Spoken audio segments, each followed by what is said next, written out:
Bien le bonjour. Alors, dans cette présentation, on va voir un module qui s'appelle PyInput+, et on va coder un début de script qui s'appelle PyLog. Donc, je sais que je vous ai fait déjà coder des trucs de logging au début de la session en codant des trucs en bash ou en CMD, bash je pense surtout. Mais disons que là, on va pousser un petit peu plus loin la logique de tout ça.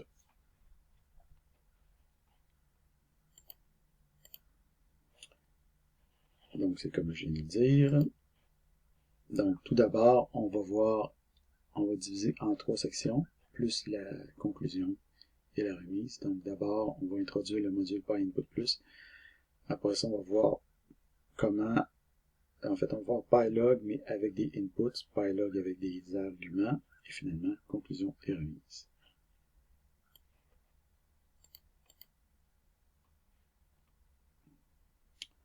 Donc, PyInput+, c'est essentiellement un module qui permet de faciliter la lecture des entrées des utilisateurs.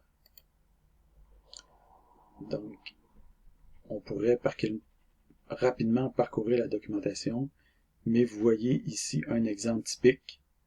Donc, on prend le module PyInput+, PYIP, puis après ça, on va chercher un nombre, input number. Donc, au lieu de faire juste input, dans Python, il y a la fonction input qui permet d'aller chercher une entrée d'utilisateur.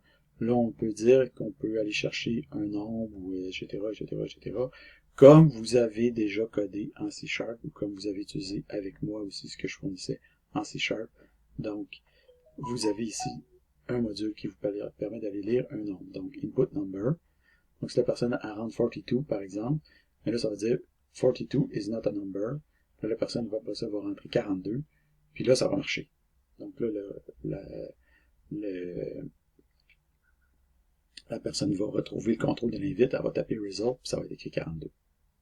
Donc, c'est pour donner un exemple d'utilisation. Donc, si on allait voir la documentation à partir de là, je crois que c'était ici. Donc, on a ici PyInput+, donc, en tout cas, un paquet de trucs ici. Donc, ça va redemander à l'utilisateur si jamais on ne donne pas une bonne valeur. Ça va valider que c'est un nombre, ou un booléen, ou une date, ou un oui-non, ou un truc comme ça. Il y a possibilité de mettre des timeouts, puis un nombre de limites, un nombre maximum d'essais que l'utilisateur peut tenter de faire. On peut spécifier avec des regex des patterns qu'on veut pour nos entrées. Après ça, pour les nombres, on peut spécifier des intervalles, par exemple un minimum et un maximum. Puis il existe aussi pour des choix, on peut présenter un mini-menu. Bon, j'avoue, le mini-menu, moi je l'aurais mis un petit peu mieux que ce qui est là, mais bon, c'est quand même, ça fait la job. Et c'est ça. Donc, pour installer, on va en parler un peu plus loin, mais pip install PyInput+. Donc, c'est ça, avec --user, si vous n'êtes pas en train d'installer depuis un compte où vous avez des droits d'admin. Donc ici, on voit différents exemples d'usage. Donc on voit par exemple un PYP. D'abord, il faut faire un import. Donc PyInput+ as PYIP. Après ça, on peut faire une méthode par exemple inputString pour aller chercher une string. Ça, c'est le standard si on veut. Donc la personne, si elle clique Enter, ça ne marchera pas parce que les lignes blanches ne sont pas permises. Il y a moyen d'ajouter des paramètres pour permettre les lignes blanches, mais en général, les lignes blanches ne sont pas permises. Après ça, input number. Ici, c'est celle que je vous ai présentée tantôt. Input number avec un minimum de 4 et un maximum de 6. Ben, 3, ça ne marche pas. 7, ça ne marche pas. 4, ça va marcher. Après ça, input number greater than 4, less than 6. Donc là, il faut que ça soit plus grand que 4 et moins de 6. Donc ça veut dire que la seule... ici, on voit quand même qu'il y a moyen de rentrer des nombres fractionnaires si on veut. ici, on fait un input string, on donne un prompt, et après ça, on dit que on blacklist le nom Moose. Donc, par exemple, si on dit ici, ouais, j'avoue que ici, c'est comme... bon, si on dit ici, result input string favorite animal, bon, etc., favorite animal Moose, là, ça veut dire que response est invalide parce que on a utilisé le Moose qui était blacklisté. Donc, ce paramètre-là porte un nouveau nom maintenant, donc il a pas mis, la personne qui est responsable de ce module-là, elle n'avait pas mis à jour ces trucs, donc c'est un petit peu tannant. Là. Après ça, favorite animal, cat, là, ça va marcher. Donc, input menu, là, on donne des choix à l'utilisateur, dog, cat, moose. Donc là, please select one of the following, dog, cat, moose. Si la personne a choisi dog, et là, vous voyez qu'elle a rentré mélangé majuscule, minuscule, donc ça n'a pas d'importance. Le résultat, c'est dog. Après ça, dog, cat, moose, toujours encore, lettered, true. Donc là, les vont être numérotés avec des lettres. On pourrait aussi, ici c'est marqué number, false. Donc on pourrait mettre number true. À ce moment-là, ça serait numéroté avec des chiffres. Mais là, c'est, disons, indexé avec des lettres. Donc A, B, C. Fait que si la personne choisit B, mais ça va correspondre à chat. Donc le résultat va être chat. Ensuite de ça, il existe des paramètres communs pour la plupart des fonctions. Vous avez prompt, qui est un paramètre qui dit c'est quoi l'invite qui doit s'afficher. Le défaut, c'est la valeur qui va être utilisée si la personne ne rentre aucune valeur. Blank pour savoir si les valeurs, le retour de ligne est permis. Timeout, si on veut mettre un timeout, limite pour le nombre de fois que la personne peut se permettre de répéter. Strip, si on veut enlever les blancs au début à la fin, par défaut, c'est vrai. Bon, whitelist regexes, en fait, le nouveau nom de ce paramètre-là, c'est allo regexes, puis block regexes, donc, enfin, on verra un peu comment l'utiliser un peu plus loin. Apply function, on n'y touche pas. Validation function, on n'y touche pas. Puis post validation, on ne touche pas à ça non plus. Donc, vous avez ici les différentes fonctions pour faire des inputs auprès de l'utilisateur. Input string, input number, input entier, input float, input booléen, input choice, input menu, input date time, input yes no. Puis il y en a même d'autres qui ne sont pas tous énumérés ici. Donc, si on revient à notre ici, donc d'abord il faut l'installer. Donc vous pouvez commencer par chercher s'il est déjà installé sur votre machine. Vous pouvez faire pip search PyInput+. Donc moi il n'est pas installé parce que c'est pas écrit install quand je l'ai exécuté ici. Donc c'est provides more featureful versions of input and raw input. Donc après ça on peut faire l'installation pip install user PyInput+.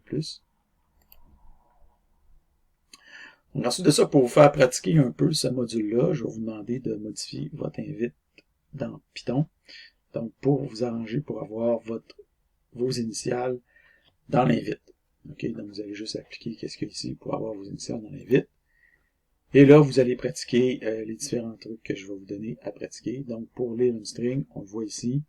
Donc, on fait une importation. Après ça, on fait une input string avec le prompt votre nom. Donc là, ça affiche votre nom. Si vous faites Enter, ça va écrire blank values are not allowed parce qu'on n'a pas le droit de rentrer juste des lignes vides. Après ça, votre nom va se réafficher, le prompt qui est ici, puis on va écrire, vous allez rentrer votre nom à vous, Fred Guérin dans mon cas. Donc, si après ça je tape le nom, ça va écrire Fred Guérin, on voit que c'est une string. Donc, vous allez faire la saisie de ça. Il y a possibilité d'imposer un nombre maximum de limites en utilisant le paramètre limite. Donc, par exemple, si on met une limite 3, on fait un input string avec votre nom. Si on fait votre nom, return, votre nom, return, votre nom, return. À chaque fois, ça écrit blank values are not allowed, are not allowed, are not allowed. Puis là, quand on arrive ici, pouf, on a une exception qui se produit. L'exception, c'est PyInput+ retry limit exception. Donc, dès qu'on a dépassé la limite de 3, ben, on lève une exception. c'est une exception qui est levée automatiquement. Donc, vous pouvez intercepter cette exception-là, puis faire quelque chose par rapport à ça.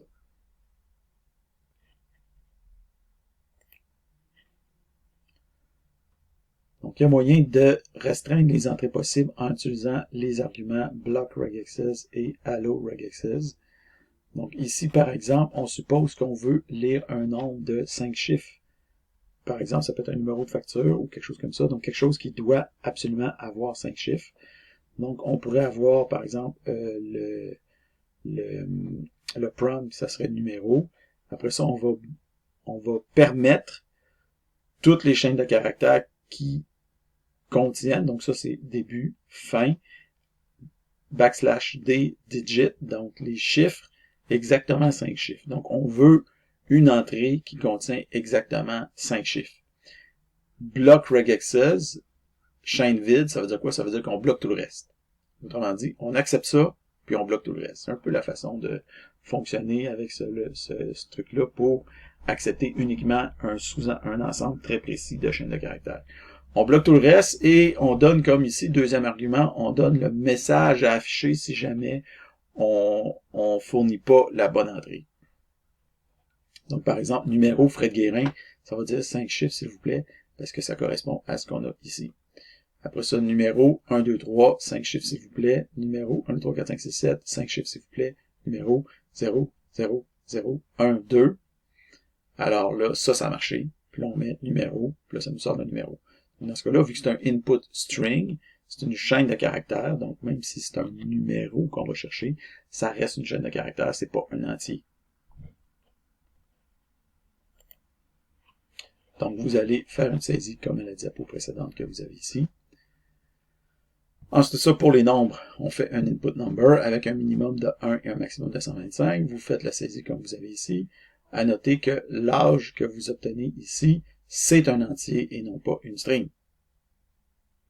Donc, comme ça dit ici, si on rentre, par exemple, l'entier Fred Guérin, ça nous dit Fred Guérin is not a number. Donc, vous, bien entendu, vous faites une saisie avec votre nom au lieu du mien. Donc, petit aparté ici pour vous parler de ce qu'on appelle les listes par compréhension. Donc, le Python permet de construire des listes à la volée avec des expressions comme vous les voyez ici. En fait, ces trucs-là sont extrêmement utilisés en Python. C'est vraiment un des bijoux qu'on retrouve dans le langage Python puis qu'il n'y a pas nécessairement dans les autres langages.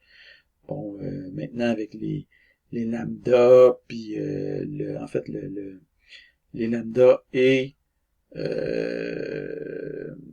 le link qu'on retrouve dans C#, il y a moyen de faire des trucs qui s'approchent de ça. Donc, dans le langage C#. Mais dans la plupart des autres langages, il n'y a pas nécessairement ce genre de choses-là, alors que c'est excessivement utile. Donc, on l'a ici, par exemple. Ça se donne un array par compréhension. Donc, l'ensemble des nombres n, tel que n appartient dans le range de 10. Donc, le range de 10, c'est 0 à 9. Donc, en fait, ça correspond à l'ensemble des nombres de 0 à 9. C'est sûr qu'il y aurait moyen de dans ce cas-là, c'est inutile de faire ça. On aurait pu mettre range de 10 carrément avec une étoile en avant ou quelque chose comme ça, puis ça aurait marché. Puis même juste range de 10, ça aurait quasiment marché. OK, donc, mais c'est pour vous montrer comment ça marche. OK, donc n pour n dans range de 10. Là, on va maintenant compliquer un peu la patente pour vous montrer comment ça marche. Donc, on fait n fois n pour tout nombre n dans le range de 10. Donc, ça va être de 0 à 9, mais on va faire n fois n, donc le carré de n. Ça va nous donner 0, 1, 4, 9, 16, 25, 36, 49, 64, 81. Okay? Donc, de 0 à 9, mais le nombre mis au carré. Et on peut même faire un filtre, appliquer un filtre. Donc, on prend n carré pour n dans le range de 0 à 9 si n modulo 2 est égal à 0. Donc, si n est pair. Donc, pour tous les nombres n pairs qui appartiennent au range de 0 à 9, prendre le carré de ce nombre-là. Donc, on a 0, 4, 16, 36, 64. Okay. Donc, vous allez faire une saisie de ce que vous avez ici. Alors, il faut maintenant comprendre que la documentation de PyInput+, semble légèrement périmé, donc on peut utiliser la fonction dire pour savoir ce que nous offre ce module-là. Donc, si vous utilisez la fonction dire, vous faites dire par input plus, vous allez avoir un paquet de trucs qui vont s'afficher ici. C'est l'ensemble de ce qui est contenu dans ce module-là. Donc, c'est sûr que c'est pas très lisible. Donc, nous, ce qu'on voudrait, en fait, c'est se concentrer sur les fonctions d'input. Donc, comment on pourrait faire ça pour sélectionner uniquement les fonctions d'input? Ben, vous l'avez deviné, on peut utiliser une liste par compréhension. Donc, ici, par exemple, ce qu'on fait, c'est qu'on va aller chercher toutes les fonctions dans le dire de PyInput+. Donc, dans tous ces trucs-là ici, dans tous ces trucs-là ici, donc toutes les fonctions dans le dire de PyInput+, si le mot input fait partie de l'élément qui est dans notre directory. Donc, s'il contient le mot input, alors on le maintient dans notre liste, puis c'est ça qu'on affiche. Donc, on voit ici qu'on affiche tous les trucs. Input address, input boolean, input choice, input custom, input date, input date time, etc. Donc, vous allez faire une saisie. Et en fait, on pourrait appliquer le pretty print à ça. Donc, en faisant un pretty print de fn pour fn in dir PyInput+ if input in function, on voit qu'on affiche ici l'ensemble des fonctions qui commencent par input, en quelque sorte. Qui contiennent input, mais dans ce cas-là, c'est qui commence par input. Donc, on a tous les types d'input qu'on voit ici. On voit qu'il y en a plus que ce qu'on voyait dans la documentation en ligne. Donc, vous allez saisir comme à la diapo précédente. Il y a moyen aussi d'obtenir de l'aide en utilisant la fonction help. Donc, si vous faites help PyInput+ input date, là, dans ce cas-là, ça va vous afficher de l'aide, mais dans un pop-up, si vous voulez, comme vous avez pu le voir dans le script PyHelp. Et après ça, on peut aussi afficher directement la documentation à l'écran en faisant print PyInput+ input date point underscore underscore doc underscore underscore. Puis ça va nous afficher ici la documentation avec des exemples de code. Donc ça, c'est intéressant pour voir comment fonctionne chacune de ces fonctions-là. Donc, vous allez faire une saisie, et voilà.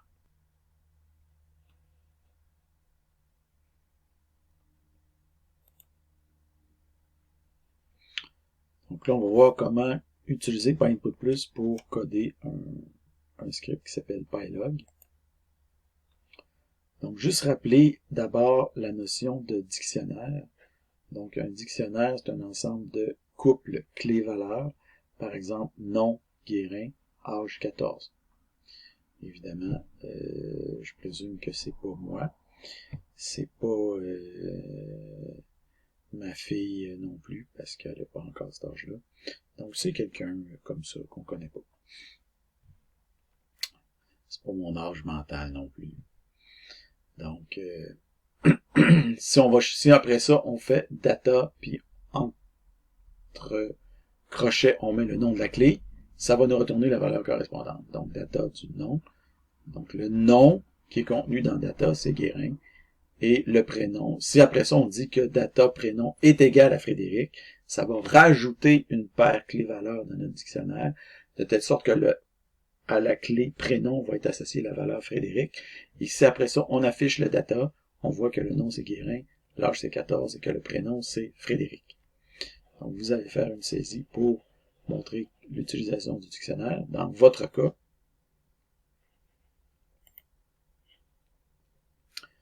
Donc ici, on voit le fonctionnement de la commande PyLog. Donc on fait PyLog, là ça nous dit, s'il vous plaît, veuillez entrer votre message effectivement son type et son nom. Donc le message, c'est attention Frédéric. Le type, on choisit 2 avertissements. Et l'utilisateur, on met l'utilisateur Guérin et ça nous affiche ici en fait, ça nous affiche le dictionnaire. OK? Donc, ça nous affiche le dictionnaire. Donc là, de toute façon, on va le voir à la prochaine diapo un peu qu'est-ce qui se passe. Donc, ici, on va le voir quand je vais terminer. Donc, ça nous affiche un dictionnaire avec les clés valeurs.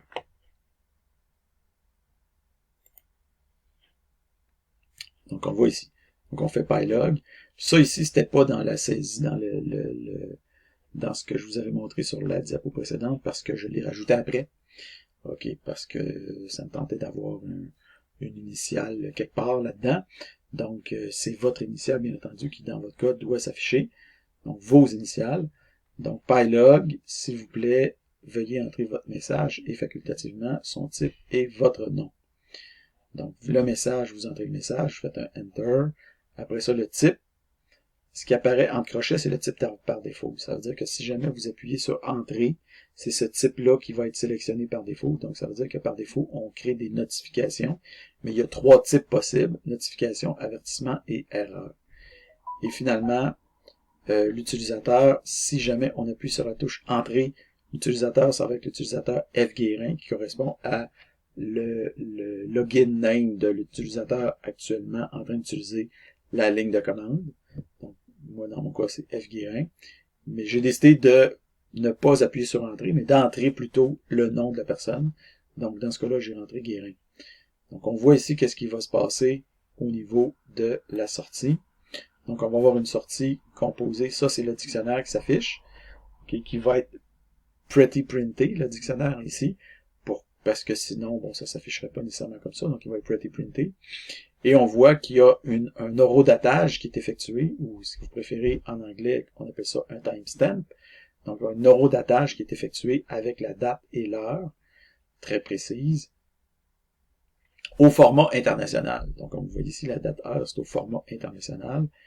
Je considère que le format américain ici est inacceptable. Donc, il y a juste les Américains qui lisent le format américain. Moi, personnellement, quand je vois mois, jour, année, ça me dresse les cheveux sur la tête. Donc, je trouve que c'est rébarbatif. Donc, je trouve que le meilleur format, c'est le format international, qui, en passant, est aussi le format canadien, c'est-à-dire année, mois, jour. Donc, si vous voulez mettre le format classique, français ou québécois, jour, mois, année, vous pourriez toujours le faire. Mais ici, ce que je veux, c'est le format international. Donc, dans ma tête, les meilleurs formats de date, c'est le format international. Sinon, le format, disons, classique français.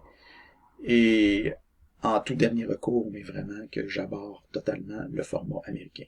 OK? Je le trouve horrible, mais bon, les Américains ont le droit d'avoir des coups horribles, c'est leur choix. Le log type, c'est avertissement, parce qu'ici on a choisi avertissement. Le message, c'est le message qu'on retrouve ici. Et finalement, l'utilisateur Guérin, c'est celui qu'on a ici.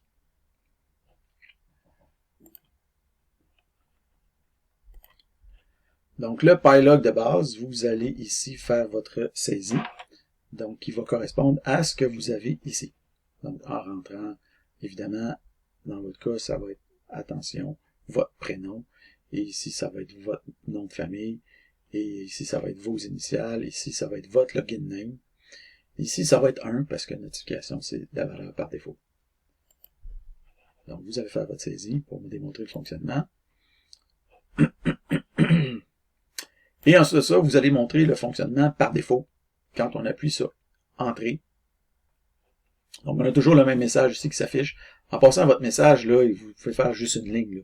Moi, s'il s'affiche sur 2 lignes, c'est juste parce que j'ai réduit la largeur de ma ligne de commande pour que ça s'affiche, pas que ça soit trop large dans ce que je vous montre. Okay?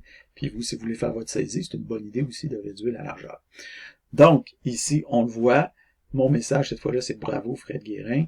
Ici, type, je fais Enter. Donc, entrée, ça me donne le type 1. Et ici, utilisateur, je fais Enter. Et ça me donne l'utilisateur F Guérin. Donc, on voit ici, le logtag, c'est notification. Et l'utilisateur, c'est F Guérin. Et j'ai toujours mon dateur qui est associé, mon horodatage qui est effectué ici. Donc, vous allez faire votre saisie pour me démontrer le fonctionnement dans ce cas-là. Juste pour dire que le message est obligatoire. Donc, si jamais la personne, sur le message, appuie sur Enter, donc Entrée, ça va dire blank values are not allowed. Entrée, blank values are not allowed, blank values are not allowed, blank values are not allowed. Après 5 fois, qui est la limite, on a une exception, retry limit exception. Donc, on l'affiche. On affiche le nom d'exception précédé de vos initiales, le nom d'exception en rouge, précédé de vos initiales en jaune, avec le message en jaune. Le message, ça doit être un message, disons, de votre cru. Le message, c'est pas le message par défaut en anglais qui vient ici, c'est votre message que vous allez mettre. Donc, la limite du nombre d'essais est atteinte ou est excédée, ou mettez ce que vous voulez, mais pas le truc en anglais par défaut. OK? Donc, voilà. Bien qu'ici, ça soit écrit en anglais. Donc, il n'y a rien de parfait. L'idée, c'est de vous faire pratiquer pour modifier des affaires. Je ne tiens pas à faire quelque chose d'entièrement professionnel ici, là.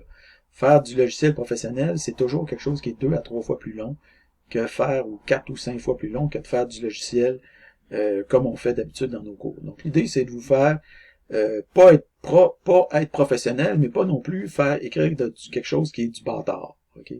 Donc, moi, du bâtard, j'aime pas ça. Donc, mais l'idée d'écrire un logiciel professionnel, là, ça pourrait prendre inutilement trop de temps. Donc, l'idée, c'est de vous faire pratiquer certaines choses qui vous éloignent un peu de la bâtardise, puis qui vous approchent un peu plus du professionnalisme. Donc, vous allez faire une saisie pour démontrer le fonctionnement. Et ensuite de ça, il y a ce qu'on appelle des non acceptables. Donc, ici, ce qu'on veut faire, c'est rejeter certains noms qu'on considère comme inacceptables. Donc, par exemple, le message ici, c'est danger extrême, et le type, ça va être erreur. Là, on peut, quand on a un choix numéroté, on a le droit de rentrer soit le numéro, ou soit le nom carrément. Donc, ici, on choisit de rentrer le nom erreur. Et ensuite de ça, on rentre le nom de la personne. Là, on rentre le nom de la personne 1 plus 2, mais évidemment, ça marche pas. Parce qu'on a mis des regex pour déterminer qu'est-ce qu'on peut rentrer puis qu'est-ce qu'on peut pas rentrer en tant que nom.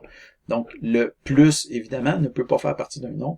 Donc, on dit ici lettre, chiffre, tiret, espace et apostrophe seulement dans le nom, s'il vous plaît. Après ça, 1, ici, en rentrant la touche tab, tabulation. 2, encore une fois, ça fonctionne pas. Finalement, on rentre Tiga, espace 92. Ça marche parce qu'on accepte les apostrophes, on accepte les tirets, on accepte les espaces, puis on accepte les chiffres. OK?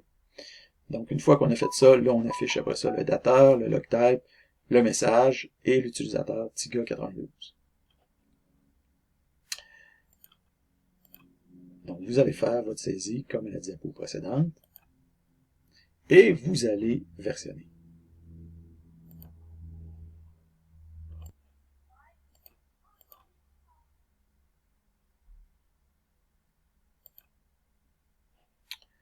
Donc, ce qu'on voudrait, c'est que notre script PyLog fonctionne non seulement en mode interactif, c'est-à-dire qu'il va nous demander c'est quoi le message, il va nous demander c'est quoi le type de message, il va nous demander c'est quoi le nom d'utilisateur, qui sont des paramètres par défaut, mais il peut aussi fonctionner en mode paramétrie.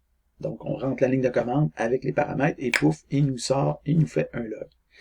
Donc, on veut autrement dit le rendre plus versatile. Donc, à partir du moment que notre script reçoit au moins un argument, que ce soit un argument, une option, n'importe quoi, on considère que notre script ne fonctionne pas en mode interactif, mais qui vont fonctionner en mode, disons, paramétré. Okay? Donc, on voit ici un exemple de mode paramétré. Donc, on dit PyLog, type A pour avertissement. Attention, Fred Guérin. Ça, c'est notre message. Et là, qu'est-ce qu'on va avoir comme sortie? On va avoir ici notre dictionnaire avec nos données. Donc, on va voir dateur, le row datage, le logtype, avertissement, parce qu'on a dit ici type A, le message, attention Fred Guérin, et l'utilisateur, F Guérin, qui est utilisateur par défaut. Donc, c'est pour donner un peu un exemple de comment ça va fonctionner, cette patente-là. Donc, ici, d'abord, l'aide. Donc, évidemment, vous allez utiliser argparse, donc ce fameux argparse. Donc, vous allez utiliser argparse pour parser les arguments, pour analyser ou traiter les arguments du script. Donc, on a ici les options, les différentes options. On a l'option H pour avoir de l'aide, l'option T pour définir le type est N, A ou E. Donc, N pour notification, A pour avertissement, E pour erreur. Aussi, à la place de donner le type sous la forme -T, on a le droit aussi de donner le type sous la forme -type, donc option longue. Et à ce moment-là, les différentes valeurs possibles sont notification, avertissement et erreur. Donc, on ne peut pas combiner le format court avec des lettres courtes. et le format long avec les lettres. Donc, quand c'est tout du long, il faut que le nom soit long, et quand c'est tout du court, il faut qu'ici, ça soit court. Et ensuite de ça, on va avoir l'option U pour ajouter ou spécifier l'utilisateur, et finalement une série de messages. En réalité, c'est un seul message, mais qui peut être découpé en différentes parties, et ces différentes parties-là vont être concaténées pour former un seul et unique message. Donc, on voit ici, commande pour journaliser un message. Donc, ici, ça s'affiche en jaune, mais moi, je demande pas que tout ça, ça s'affiche en couleur. Donc, ça, c'était quelque chose que je demandais dans un truc avant. Moi, je continue à le faire comme ça, mais vous pouvez le faire sans les couleurs. Puis, si vous mettez des couleurs, il n'y a pas de bonus associé à ça. Donc, vous faites comme vous voulez. Moi, je préfère le faire en couleur, mais vous le faites comme vous voulez. Donc, par contre, ici, j'ai besoin de votre nom. Et ici, c'est écrit en français. Encore une fois, c'était un bonus qu'il y avait à faire précédemment. Vous, ça va être positional arguments ou quelque chose comme ça. Donc, que ce soit en anglais, en français, c'est pas grave, c'est pas important ici. Donc, par contre, ça prend l'argument positionnel message que vous avez ici, qui est message à journaliser. Ça, faut que ça soit pareil. Après ça, optional arguments ou argument optionnel. On va avoir ici help, qui évidemment va s'afficher. Ici, ça va être probablement en anglais en ce qui vous concerne. Ça, par contre, type de log, ça ici, il faut que ça soit identique. OK, ou type de message, ou type de log, j'ai mis type de log, ou type de message. Le type ici, notification, avertissement, erreur, type de log ou type de message, encore une fois, et -user ou -user, le nom d'utilisateur. Donc, ce qui devrait s'afficher ici, c'est sensiblement la même chose. Et après ça, on affiche un post-scriptum. Si aucun argument n'est fourni, ils vous seront demandés pour indiquer que si jamais la personne fournit aucun argument, on va passer en mode interactif. Donc ça, c'est un épilogue dans le langage de ArcParse. Okay? Donc vous allez devoir ajouter un épilogue pour afficher ce genre de truc. Donc je vous demande de faire une saisie de l'option -h comme vous avez ici, donc pylog-h. Vous faites une saisie qui devrait sensiblement afficher ce que vous avez là dans votre cas. Donc ici, on commence par faire un who am I, puis un point-virgule date pour savoir qui on est et pour savoir quelle est la date. Et ensuite, on exécute la commande pylog, je suis Fred Guérin. Donc vous, évidemment, ça va être votre nom, votre prénom avec votre nom. Et on voit ici j'allais dire l'enregistrement, mais le dictionnaire des données qui va s'afficher. Donc, dateur qui correspond évidemment à ce que vous avez ici, donc le fameux format américain que j'adore, que je pourrais changer probablement en changeant mes settings dans Linux. Je pense que je devrais le changer étant donné que je l'aime énormément.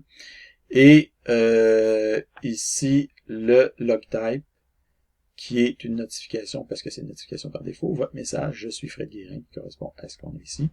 Mais vous, ça va être votre nom. Et finalement, l'utilisateur F Guérin, qui correspond au ou am I qu'on a ici.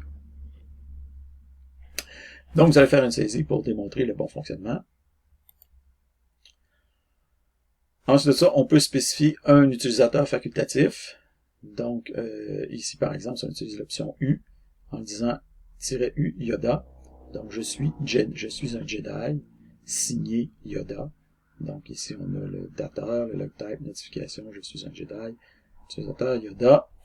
Vous allez faire votre saisie. Donc, le nom d'utilisateur doit être valide. Les mêmes critères s'appliquent qu'en mode interactif. L'erreur s'affiche en couleur précédée de vos initiales. Donc, c'est la même chose que, dans le fond, ce qu'on avait en mode interactif. Mais pas tout à fait la même chose parce que le message d'erreur s'affiche comme on le voit ici. Donc, il n'y a pas de retry ou quoi que ce soit là, quand on donne une commande.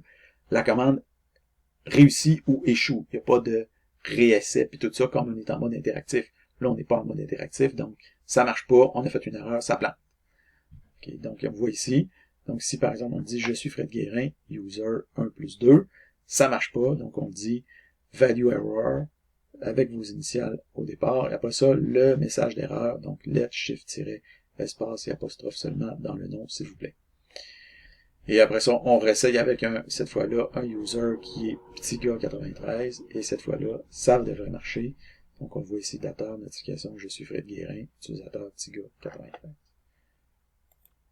Vous allez faire une saisie pour démontrer le fonctionnement comme à la diapo précédente.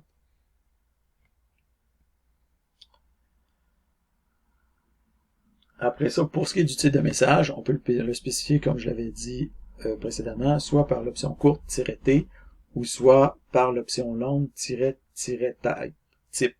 Mais ça va être à la prochaine diapo. Ça va être un peu plus la prochaine diapo, je crois. Donc, on voit ici que si on fait "Je suis Fred Guérin type A", on obtient un avertissement.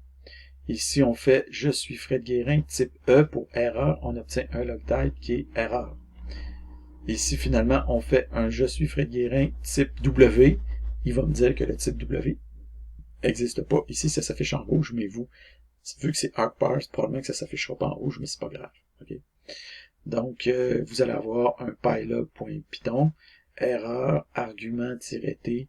Donc, moi, c'est choix invalide, ou ça va être invalid choice, W, parmi, ou from, je sais pas quoi. Donc, NAE. Donc, lui, il s'attend à voir absolument NA ou E.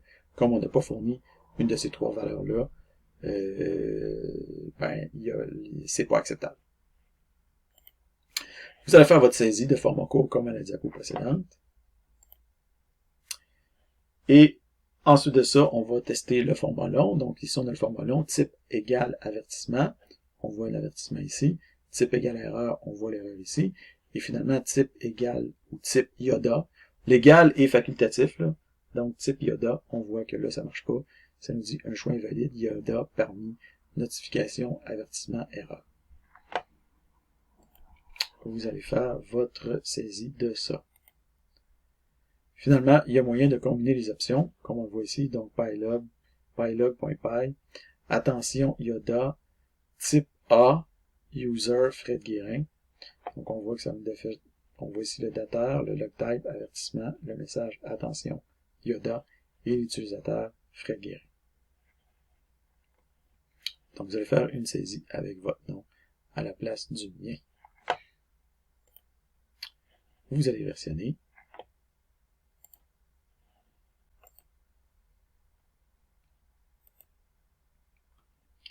En conclusion, qu'est-ce qu'on a, disons, appris ou c'est ça, qu'est-ce qu'on a appris dans cet exercice et théorético-exercice? Donc, on a appris à utiliser disons, saisir les entrées utilisateurs grâce au module PyInput+. On a appris à créer un script hybride qui fonctionne soit sous mode interactif ou soit avec des arguments. Et on a aussi intégré plusieurs technologies ensemble, argparse, PyInput+, regex, colorama, prettyprint, datetime, dictionnaire. Donc, c'est ça. On met plusieurs choses ensemble. Donc, ça, c'est pour les validations. C'est ça, validation toujours. Encore la validation. Vous allez mettre votre historique Git. Et vous allez procéder à votre auto-évaluation. Donc, la section PyInput+, 1 point. PyLog Inputs, 5 points. PyLog Ads, 4 points. Pour un total de 10 points. Bon, le bonus, ici, j'ai oublié de l'enlever. Je vais enlever ça dans ce que vous allez avoir comme document parce qu'il n'y a pas de bonus dans cette partie-là. Donc, c'est un oubli de ma part. Alors, bon, en fait, ici, évidemment, vous remettez le PowerPoint avec le code sur Léa, avec un commentaire, votre note sur 10, et le temps nécessaire pour réaliser l'exercice. Donc, c'est la fin de cette partie, mais dites-vous que le script PyLog n'est pas encore tout à fait terminé. On va le peaufiner un peu dans le prochain diaporama.